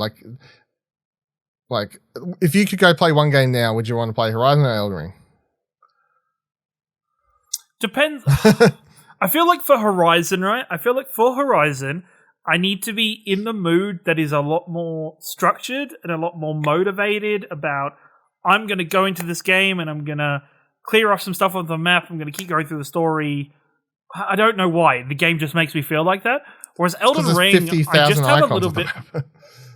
There's 50 billion icons on the fucking map, and I have a terrible time being like, I could just walk past them all to go to the story. It's like, I can, but at the same time, I kind of want to go see what's going on and work all this shit out. Whereas Elden Ring, I feel like if I had, like, say if I only had an hour to spare, I would probably go play Elden Ring. Because I could, even if I was like stuck at a boss that I'm having a terrible time with, if I just had an hour to blow, I could just go teleport to a different part of a map and go for a bit of a jaunt. Go for a walk. Go for an explore. See what I find. See what I run into. And I think it's exploration in a very natural way that we don't really get from games, if that makes sense in today's kind of gaming culture. The other thing I've seen, obviously, SIFU, like the conversation I've seen people having that compared to this. And again, I think it's been quite interesting. Just the number one thing being pointed out is SIFU banging your head against the same boss over and over and over, and people being like, that's why I hated that game. I'm enjoying Elden Ring a lot more because I can just go do something else. So that is the number one takeaway I feel it has been for this game, is just that I can go do something else. I can walk away compared to just bang your head. It's especially when you just look at the map, you can just see a section of the map you have no Shrine of Graces, I believe they call it. That's what they call it. There's something of grace. Yeah. Seeing where I have none of those on that part of the map, I'm like, oh, that means I can just walk in that direction and see what I find. And see what happens. There's got to be one over there somewhere, and just have a walk and see what happens. And I think, SIFU definitely doesn't have that structure where it's just like, I guess maybe more like a traditional Dark Souls game where it was just keep belting through. Like, I guess at least with Dark Souls, people can run past the enemies. With SIFU, there's just some enemies you have to fight and you have to get through to level and progress. I actually watched like a speed run of the true ending. Was it Dan Allen's one? It was actually really interesting. I don't know whose it was. It was the world record holder. Probably not. It was really fucking hilarious because there was this one point that I've also seen. I saw maybe Alana Pierce do a full run through of the first level, and she's like, this warehouse section, you sneak in and you take the ones out one by one, and then you fight the rest. This dude like pissed everybody off in the room, ran up, and then one by one threw him off a balcony. I watched this video too, and I was like, that's actually a really smart way to do it. The thing is, watching those videos, he makes it look so easy, but to throw someone off, you have to perfect parry them and then like perform a throw. Yes. So like he perfect parries. Like it makes it look so easy though. Like it's just it's kind of funny. It makes it look dumb just how much he just yeets these guys off a balcony. And then it's the funniest part though is the last guy that stood there. He has like 6 or 7 weapons on the floor in front of him, and he just kicks them all at him one by one and kills him with all the leftover weapons. It's quite good. I did watch that. I think it's like less than half an hour he beats the game in. It's 22 minutes for the whole game. From start or from just a run? Start to finish. The thing that's worth pointing out, if people start doing speed runs of SIFU, because it has become quite popular. I've seen a lot of people try speed running it. I think it's just because of the combat style and because it's a few specific levels, and I think speedrunners have like sort of liked that sort of thing. But I think they'll end up being 2 types of speed runs. So the ones that most people are doing for SIFU currently is they've unlocked the shortcuts for the bosses. So that means for people who haven't played SIFU, level 1, there's like a halfway level shortcut, but you still have to play the majority of the level. Level 2, like a slight shortcut, but you still have to play the majority of the level. Level 3, more or less go straight to the boss. Level 4, you have to play some of it, and level 5, you can like skip half the level to go to the boss. So there's like, level 3 is the biggest, like, you don't have to play anything. Biggest skip. I was a little bit confused watching that. I was like, is this so when you unlock the level skip in level 3, you pretty much like you start in this museum, you walk up to an elevator, you get in it, you go to the boss. That's not how that level plays out the first time you play it at all, but that's how most people are doing speedruns. I reckon there'll be a different type of speedrun that is a fresh save, no abilities unlocked, and those speedruns will be a lot longer because like tutorial stuff and well, you'll just have to play through the whole level, plus you don't have abilities unlocked. Like this dude's like, where he's kicking the weapons at people, that's an unlocked ability that you don't have that from the start of the game. So there are certain things where I think the throw is also unlocked ability. So there are certain things there, but yes. So it's sort of like I'm guessing there'd be a speedrun category for like a fresh save, and one that would be a lot longer. But yeah, I thought it was still really interesting. It's cool, and I'm actually interested now to go and see a full run of like a fresh save. But that was like, the true ending with 0 deaths and the really interesting. No, I don't want to ask that because that's a spoiler. I'll ask you off there because there was one series. But I will say I've watched that and I'm still enjoying watching SIFU. I think it's just a very enjoyable game to watch people do perfectly. It's very, it's very much like. It's poetry in motion a lot of the time. Like such of the interesting things of like what weapons people are grabbing, the intricacies of the combat, of how they're moving around, the different choices that they make is always really interesting to watch and see. So it's like a long. I think it's a cool game. Kung fu action movie, right? Just like a short kung fu action movie. Yeah, 100%. It's like, literally as I was watching it, I was like, this is John Wick. This is there's like no guns. Everyone always compares it to John John Wick. I'm like, there's no guns in this. No guns, but it has just like this feeling of just this constant one-man army that is like very much classic kung fu. But I guess that's just the more modern day stuff that we can compare. It's the raid. Yeah. It's more the raid, yeah. The John Wick thing, I just feel like it just annoys me because like John Wick combat to me is like it's like gun fu, whatever you want to call it. Like it's like built around guns being involved in the combat. Like even if you're fighting hand to fist, you're still having a gun, or if not like a weapon, and then like eventually there's a fucking gun. So like that's a big part of it. Whereas SIFU is literally based entirely on hand, fist, and weapons, but no guns. All right, they'll do it. Unless, have you got something? Ash, did you have something to talk about? Or no, I'm still playing Horizon. Horizon's good. How's Horizon? How's Horizon going? Is it good? Lots of side quests. Yeah, it's leveling up. Are you still getting told? You can't do this section because you're missing? No, because I don't go. Well, yeah, I guess technically there's block paths because I haven't got unlocked certain things. They're scattered all over the place, but yeah.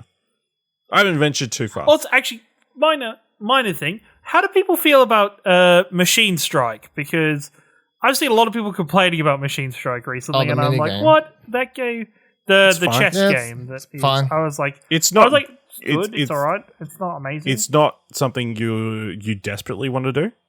No. It's like even the fighting pits, they're not super fun. I've done all the fighting pits. Well, that's just because you know what? If they make a Horizon, if Machine Strike actual set, probably pick it up. Yeah, that'd be cool. But also at the same time, Horizon's melee combat has never felt good. So the fighting pits, I always thought. I'm still late. I'm hoping one day my Orlog Kickstarter is supposed to be coming on the way. I kept getting all these emails saying there was like a shipment container hold up, like general COVID bullshit and all this sort of stuff. But that was something that I know. Like I'm pretty sure I did mention on here when I kickstarted that like way back, probably September, October, maybe something like that last year. But because that's a really good, that's probably my most recent favorite game inside a game was Orlog from Assassin's Creed Valhalla. That was some good shit. I'd actually play that with people because it's very simple. It's just dice. You know what I mean? Like I like dice, simple dice games. But yeah, I mean, if people made a real version of what's it called, Machine Strike? Machine Strike. Yeah. I feel like you could make that into I feel like it's got the core there to be a better game, but I don't feel like there's enough there that it's super interests me. I probably played it for half an hour or whatever, like the first person in the first town or whatever. Maybe it gets more interesting when you've got more intricate pieces. Maybe. Yeah. If you want to hear us, we'll go deep dive, of course, now. Probably weekly Horizon update. That'll be on Platinum Explosion this week, of course. We'll be talking about it for the next couple of weeks, I guess, at this point. As we keep playing it, or at least for the next couple of weeks. Maybe I'll finish it next week. Who fucking knows? Maybe. Are you still mainlining it? Off and on. I'm doing a main quest and a couple side things or what. Like I'm not beelining, but I'm to see if you're ahead of me or not. Technically, I looked at your trophies last night. I'm not. You're okay. Like one thing. You're one thing ahead of me, I think, or we're up to the same thing. I probably pulled ahead today. Yeah. I reckon you would have, yeah. But like, yeah, I'm not beelining it because I don't want to ruin the game for myself. I'm playing it in what I would call a casual way, yeah. I'm not like main quest. I'm just main quest, handful side things, main quest, handful side things. Not like I'm gonna spend the next 6 hours doing side things. I'm just like, I'll do a few so I level up a little bit, then go to the main quest. I kind of wish if the game was in like sizable chunks compared to like the first area, but like getting a little bit bigger each time, I would be more akin. I'd be probably more like, oh, sweet, I can clear this area before I go to the next thing. For example, last night I did a main quest, and then I saw where that main quest stopped. I was like, oh, there's a toll neck over there.